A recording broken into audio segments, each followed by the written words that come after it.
चले, 1953 के कुछ इंपॉर्टेंट इवेंट्स हैं कि देखें उसमें ये होता है कि वो कहता है 1953 revolts erupt in the Punjab by the Muslim groups against the Ahmadis. अब इश्यूज बहुत सारे चल रहे होते हैं, 1951 से शुरू होते हैं और लियाकत अली खान साहब की भी फिर डेथ हो जाती है। उसके बाद जो है जो हमारा ईस्ट पाकिस्तान था उसमें भी जो है बगावतें शुरू होती हैं।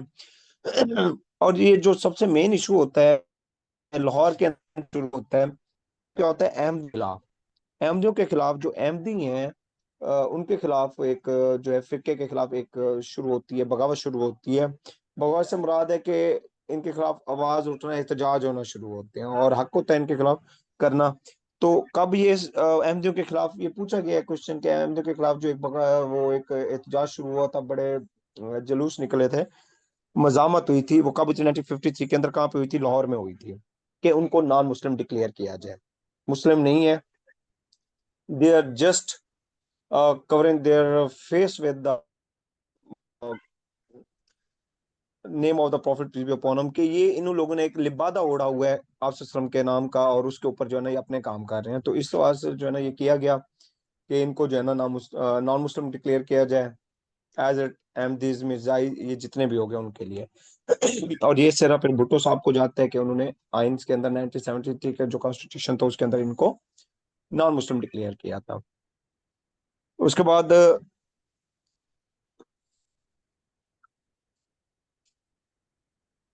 इस वजह से क्या होगा, हालात खराब होते हैं। तो मार्शल लॉ जो है वो प्रोमलगेट किया जाता है।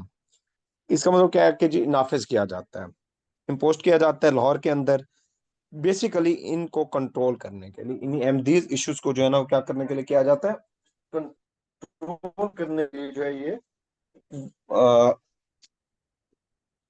जो मार्शल लॉ लगाया जाता है। मेरी वॉइस आ रही है, अंडरस्टैंड हो रही है? Yes sir. जी, एक मिनट होल्ड करेंगे, होल्ड कीजिएगा एक मिनट।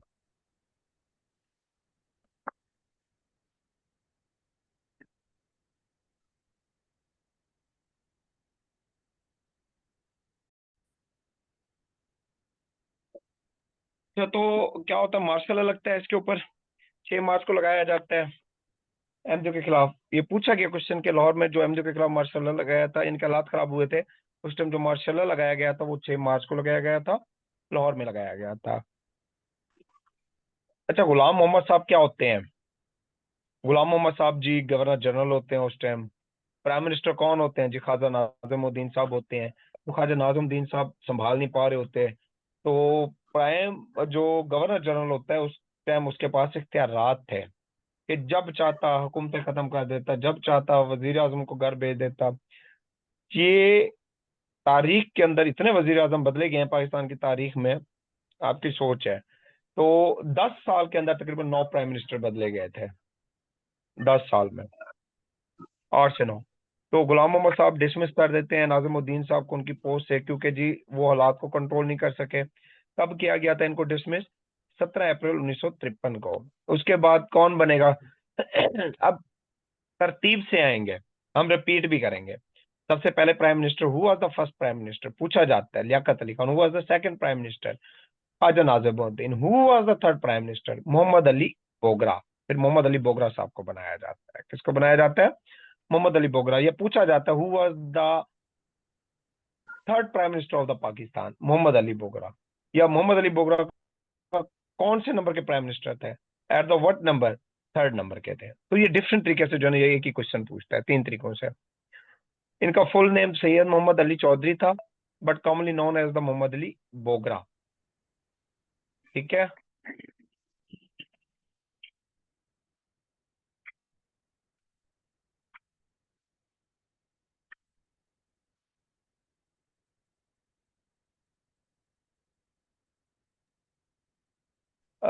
अच्छा, उसके बाद जी देखिएगा, इज अच्छा उसके बाद इसका चलो, उसका फुल नाम जो है मोहम्मद अली बोगरा था। ये 19 अक्टूबर 1909 को पैदा हुए थे। कब हुए थे? 19 अक्टूबर 1909 को ये पैदा होते हैं, बोगरा साहब।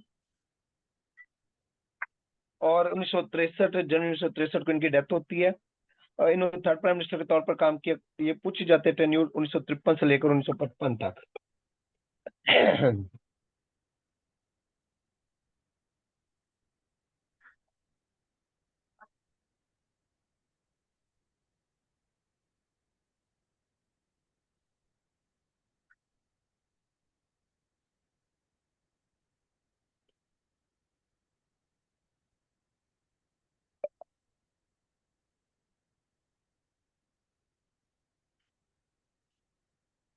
उसके बाद है जी इंपॉर्टेंट इवेंट 1953 के कुछ और हैं जी। मोहम्मद अली बोगरा के बारे में अब हम देखेंगे।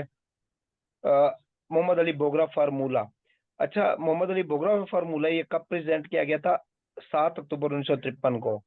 बेसिकली जो मुल्क के अंदर कॉन्स्टिट्यूशन था, उसके ऊपर काम करने के लिए ये किया गया था, ये फार्मूला दिया गया था। ये आइन बन रहा था, 1956 में जाके बना था। तो मोहम्मद अली बोगरा साहब ने भी अपनी क्या दी थी, पॉइंट्स दिए थे। तो फार्मूला उसको कहा जाता है। मोहम्मद अली बोगरा फार्मूला कब प्रेजेंट किया गया था? 7 अक्टूबर 1953 को किया गया था। ठीक है। अब फीचर्स क्या थे जी इसके, इसमें जाने की जरूरत नहीं है, ना ही डिटेल में पूछते हैं इतनी। अब नेक्स्ट आएगा जुलाई 14 को क्या होता है? वजीर मेंशन कराची। ये बेसिकली कौन सी जगह थी? This place was the birth place of the Quaid Azam Mohammad Ali Jinnah, and it was declared as the protected national monument. पूछा जाता है जी वजीर मेंशन कहाँ पे है? कराची में किसकी जगह थी? कैद आज़म की जगह थी, रिहायशगाह थी। इसको नेशनल मॉन्यूमेंट कब डिक्लेयर किया गया था? It was declared in July 2014। Not 2014, 14 जुलाई 1952 के अंदर। हाँ, 1953 के अंदर, 1953 के अंदर किया गया था इसको, 14 जुलाई 1953 को।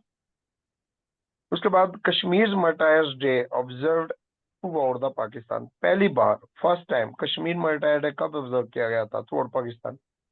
ये किया गया था 16 अगस्त को। 16 अगस्त को मनाया जाएगा। उसके बाद अल्लामा सैयद सुलेमान नदवी, ये बहुत बड़े हिस्टोरियन भी थे, स्कॉलर भी थे और मदरसे के बानी भी थे, अल्लामा सैयद सुलेमान नदवी। तो ये कराची में इनकी डेथ हुई थी। कब हुई थी? ये हुई थी 1953 में हुई थी, 22 नवंबर 1953 को।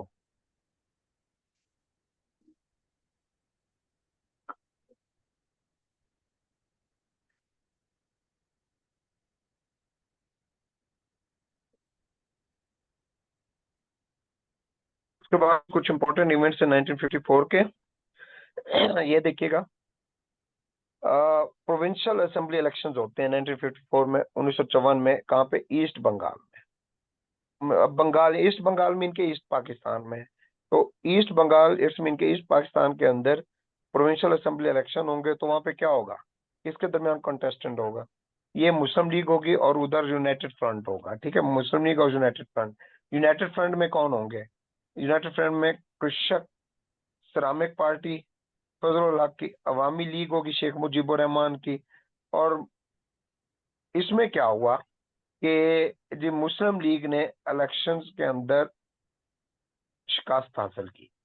तो मुस्लिम लीग को टोटली अशीर बात थी कि इनकी डिक्टेटरशिप की थी। तो इन्होंने क्या किया? बाइकाट करेंगे, मानेंगे नहीं उस चीज को। जिसकी वजह से क्या होगा? हालात खराब होंगे। तो गवर्नर रूल लगा दिया गया प्रोविंस के अंदर। और सिकंदर मिर्जा जो है वो तब तक किसको गवर्नर बनाया गया? एज ए गवर्नर तौर के सिकंदर मिर्जा को जो है ना एडमिनिस्ट्रेटर बनाया गया गवर्नर रूल का। और ये तब तक रहे जब तक हालात कंट्रोल में नहीं हुए।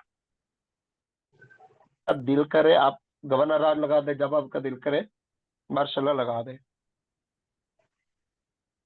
बट हुकूमत आपने अपनी मर्जी की बनानी है। ठीक है, तो ये फार्मूला अब से नहीं है, शुरू से है।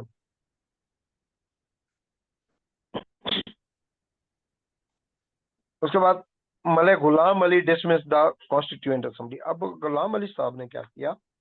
गुलाम अली साहब ख्वाजा नाज़िमुद्दीन को भी भगा चुके हैं, मोहम्मद अली बोगरा साहब भी हैं। तो जब ये कॉन्स्टिट्यूशन असेंबली बनाएंगे, सारा कुछ होगा, तो गुलाम मोहम्मद साहब क्या करेंगे जी? गुलाम मोहम्मद साहब को डर लग जाएगा कि ये तो जी मेरे खिलाफ काम कर रहे हैं प्राइम मिनिस्टर साहब, तो ये क्या करेगा, कॉन्स्टिट्यूशन असेंबली को क्या करेगा, डिसमिस कर देगा कि आईन ही ना बने, जान छूटे, क्योंकि गवर्नर साहब थे। और हिस्ट्री के अंदर सबसे ज्यादा नुकसान जो इस गवर्नर जनरल ने बनाया किया था, और इसके साथ मिला हुआ जो जज था वो जस्टिस मुनीर, जिसकी तारीख में, जिसको स्या लफ्जों में लिखा जाता है, और उसकी वजह से आज तक मुल्क जो है ना वो क्या कर रहा है, सर्वाइव कर रहा है।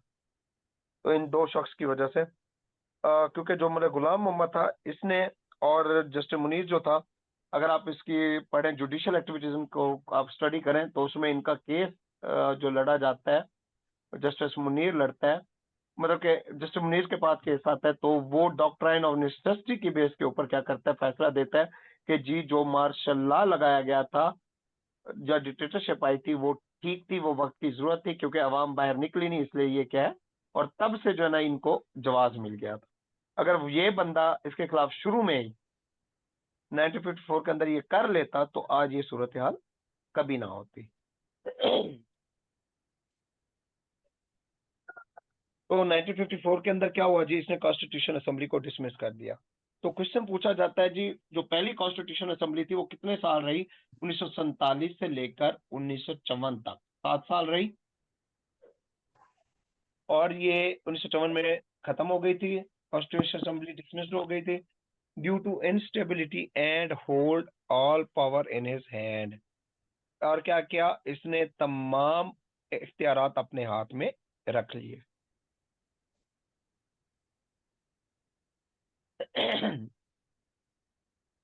आगे इसने क्या कर दिया जी, इसने एक कैबिनेट बना दी नई, कैबिनेट ऑफ टैलेंट उसको नाम दिया गया था। पूछा जाता है जी कैबिनेट ऑफ टैलेंट किसने बनाई थी, मलिक गुलाम मोहम्मद ने बनाई थी।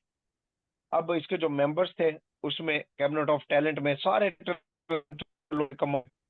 सिकंदर मिर्जा, मोहम्मद अयूब खान आर्मी चीफ, हुसैन शहीद सहरवर्दी, मुस्लिम, इन्होंने गवर्नमेंट ऑफ मुस्लिम लीग को कंट्रोल किया साथ।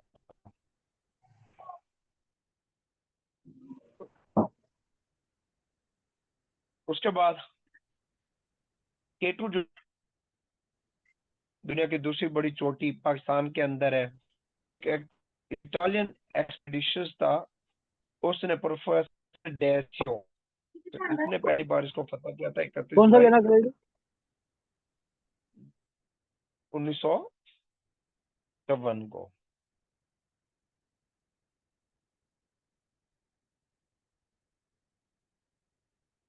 उसके अगस्त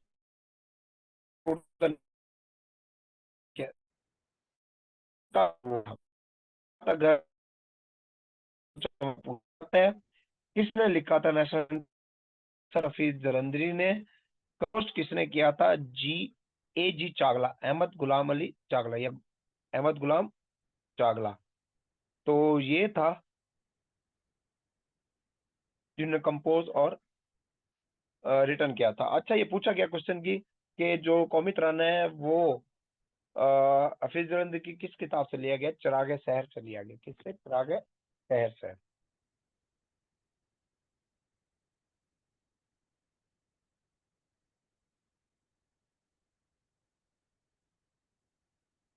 मुझे बताइए, यहाँ तक अंडरस्टैंड आ गया है, बताइएगा हुआ है, बोर तो नहीं हो रहे, कोई अंडरस्टैंड हो रही है चीजें?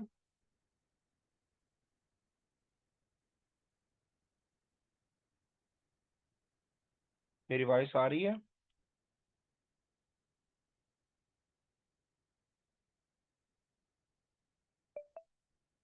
जी बताइएगा, मेरी वॉइस आ रही है?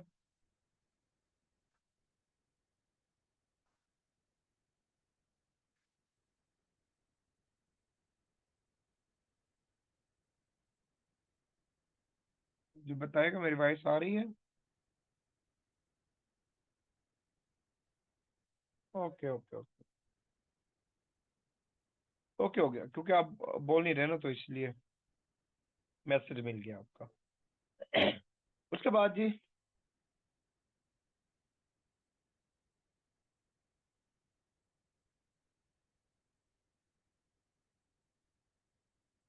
हमारा एक फॉरेन मिनिस्टर था चौधरी जफरुल्लाह खान, ये फॉरेन मिनिस्टर था पहले, ये जो है ये एम्बेसडर भी रहा है, फिर उसके बाद ये फॉरेन मिनिस्टर बना। तो ये पहला मेंबर था, ये मेंबर बना था इंटरनेशनल कोर्ट ऑफ जस्टिस का। ये फर्स्ट हमारा पर्सन था जो इंटरनेशनल कोर्ट ऑफ जस्टिस का मेंबर बना था। फॉरेन मिनिस्टर था चौधरी सफरुल्लाह खान, 7 अक्टूबर 1954 को। उसके बाद 1 यूनिट फार्मूला की बात करें, बोगरा फार्मूला और था, 1 यूनिट और था। बोगरा फार्मूला कॉन्स्टिट्यूशन कौन को जो है ना बेस्ड करता था, 1 यूनिट फार्मूला जो है वो ये ज्योग्राफिकली बेस्ड करता था। 5 अक्टूबर 1955 को सिकंदर मिर्जा एक ऑर्डर पास करते हैं कि all of the west Pakistan in what became known as the 1 unit east and the west Pakistan. कहता है कि सिकंदर मिर्जा ने 5 अक्टूबर 1955 को एक ऑर्डर पास किया, क्योंकि ये उस टाइम वाले नाल था, तो सिकंदर मिर्जा, तो उसने क्या किया कि 1 यूनिट स्कीम के ऊपर एक फॉर्मूला दिया कि ईस्ट और वेस्ट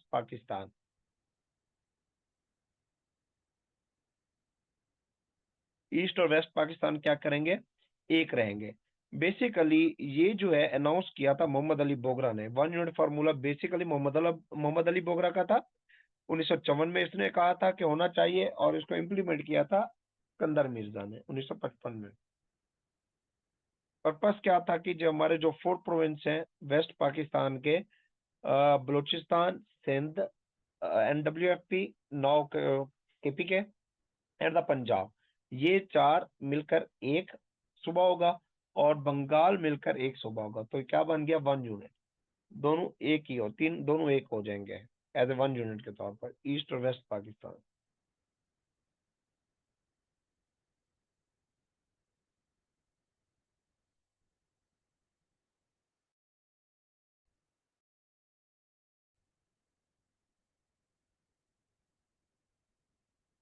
उसके बाद पाकिस्तान इंटरनेशनल एयरलाइन PIA कब वजूद में आई, 1955 में। हालांकि ये बहुत पुरानी थी। असल में ये क्या थी, PIA ये as a orient way airways थी। पाकिस्तान की जो पहली इंटरनेशनल एयरलाइन थी वो क्या थी, ओरिएंट एयरवेज थी। इसको फिर रीबिल्ड किया गया था और रिस्ट्रक्चर किया गया था, और इसका नाम 1955 में चेंज किया गया था पाकिस्तान इंटरनेशनल एयरलाइन। ये 1996 और सॉरी 1940 में बनी थी एज ए ओरिएंट एयरवे के तौर पे, 29 अक्टूबर 1940। बाद में इसका इंटरनेशनल एयरलाइन रखा गया।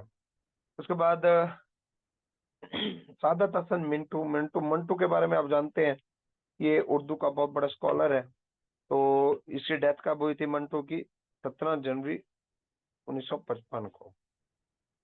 उसके बाद जी कोटरी बिराद की बुनियाद कब रखी गई थी, 1955 में रखी गई थी, 15 मार्च 1955 को रखी गई थी। उसके बाद मोहम्मद अली बोगरा ने रिजाइन किया, किसकी वजह से, चौधरी मोहम्मद अली की वजह से। मोहम्मद अली बोगरा ने रिजाइन किया, इनकी जगह कौन आए थे, चौधरी मोहम्मद अली आए थे। ये फिर इलेक्शंस में इलेक्शन हुआ, और फिर मोहम्मद अली बोगरा सब चले गए, उनकी जगह कौन है, चौधरी मोहम्मद अली आ गए। तो चौथे प्राइम मिनिस्टर कौन थे, हुआ the 4th prime minister of the Pakistan, Chaudhry Mohammad Ali. Bogra पहले था, उसके बाद चौधरी मोहम्मद अली आया।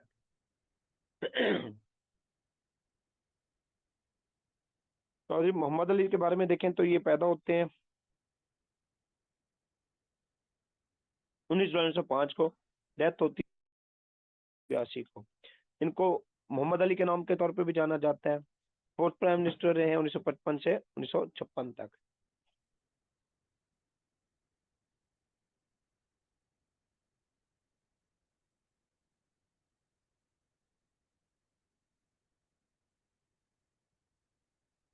उसके बाद मजीद देखिएगा 1955 के गवर्नर जनरल गुलाम मोहम्मद रिजाइन कर देते हैं बीमारी की वजह से, और इसकी जगह फिर कौन आ जाता है, गवर्नर सिकंदर मिर्जा आएगा। और जो 1 यूनिट है ये सिकंदर मिर्जा ही इसको क्या करेगा, इंप्लीमेंट, जो हमने अभी पढ़ा है 1955 में।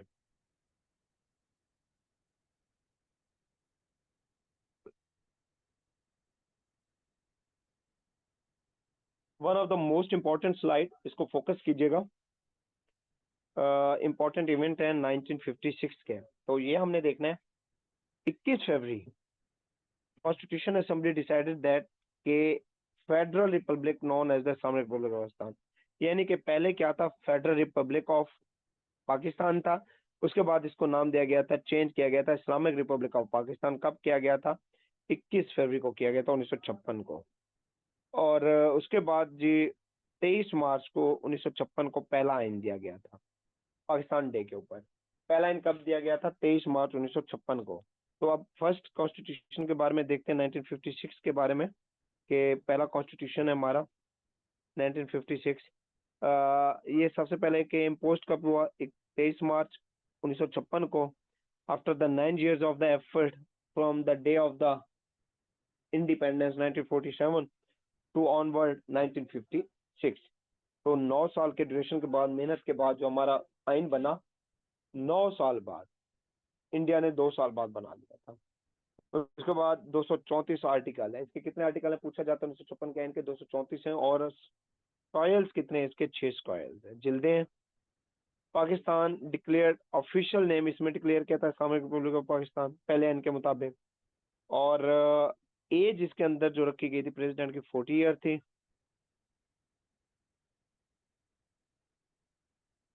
वैसे जो फर्स्ट कॉन्स्टिट्यूशन है ये partially rigid and partially flexible है, सख्त भी है और फ्लेक्सिबल भी है। इसमें उर्दू और बंगाली नेशनल लैंग्वेज थी। Islam was the state religion of the Pakistan था। और ये यूनिक कैमिलर लेजिस्लेशन, इसके अंदर यूनिक कैमिरल लेजिस्लेशन, वो क्या है? इससे मुराद के वन हाउस था, जस्ट नेशनल असेंबली। 1973 के मुताबिक आया था, सेनेट भी आ गया था। पहले जस्ट वन हाउस था, नेशनल असेंबली थी। उसके बाद सिकंदर मिर्जा ने आइन किसने तोड़ा जी? ये सिकंदर मिर्जा ने तोड़ा। 1956 का आइन तोड़ा गया सिकंदर मिर्जा ने। कब? 7 अक्टूबर 1958 को तोड़ा। 7 अक्टूबर 1958 को इसने आइन तोड़ा और मार्शल लॉ लगाया। उसके बाद चौधरी मोहम्मद अली ने अपना पहला 5 ईयर प्लान। उस टाइम प्राइम मिनिस्टर कौन है? इधर से चौधरी मोहम्मद अली, और उधर से कौन है? चीफ जो है वो सिकंदर मिर्जा है।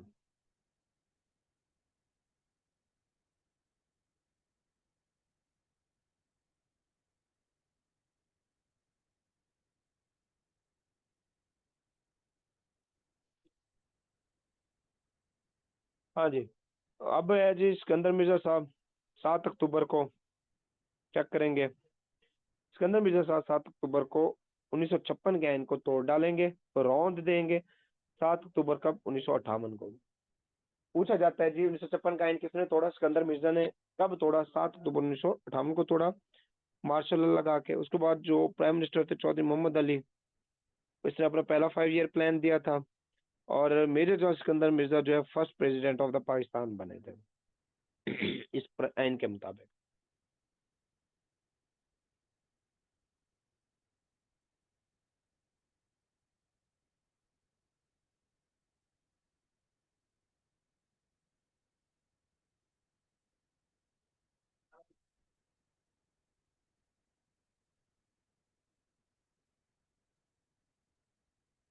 अच्छा, उसके बाद है जी सिकंदर मिर्जा जो है वो फोर्थ गवर्नर जनरल और फर्स्ट प्रेसिडेंट थे। सिकंदर मिर्जा ये आखिरी गवर्नर जनरल भी थे। उसके बाद पहले प्रेसिडेंट बने। 13 नवंबर 1899 को ये पैदा हुए। इनकी डेथ 1969 में हुई।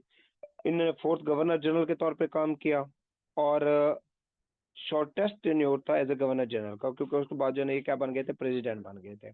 और ये फर्स्ट प्रेसिडेंट थे पाकिस्तान के। 23 मार्च 1956 से 22 अक्टूबर 1958 तक रहे थे।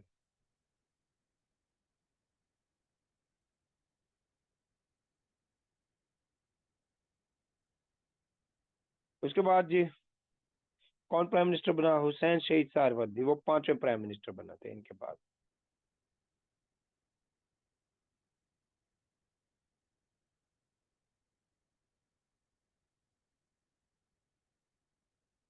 ये स्लाइड करते हैं। उसके बाद देखिए क्या जी हुसैन शहीद सहरवर्दी के बारे में। ये 8 सितंबर 1892 को पैदा हुए थे। 5 दिसंबर 1963 को इनकी डेथ हुई थी। ये फिफ्थ प्राइम मिनिस्टर थे। 12 सितंबर से 17 अक्टूबर तक रहे थे। 12 सितंबर 1956 से 17 अक्टूबर 1957 तक रहे थे। और इन्होंने नॉट थर्ड, हाँ ये थर्ड प्राइम मिनिस्टर थे, बंगाल के रहे थे। पाकिस्तान के क्या थे ये? पाकिस्तान के 5वें थे। उसके बाद इलेक्टोरल बिल इंट्रोड्यूस कराया गया था नेशनल असेंबली के अंदर कि ईस्ट और वेस्ट पाकिस्तान के अंदर ज्वाइंट इलेक्शन होने चाहिए। तो इलेक्टोरल बिल जो कब इंट्रोड्यूस किया गया था, 1 अक्टूबर 1956 को, 1 अक्टूबर 1956 को कराया गया था।